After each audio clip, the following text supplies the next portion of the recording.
về đây lắng ngủ chim hát và chim nhỏ được nghe bác cầm thơ.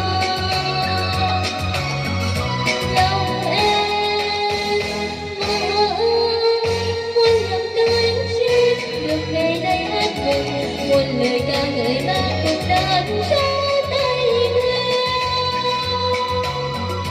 Lòng em mơ ước muốn làm cánh chim được về đây hát mừng muôn lời ca ngợi bác cuộc đời.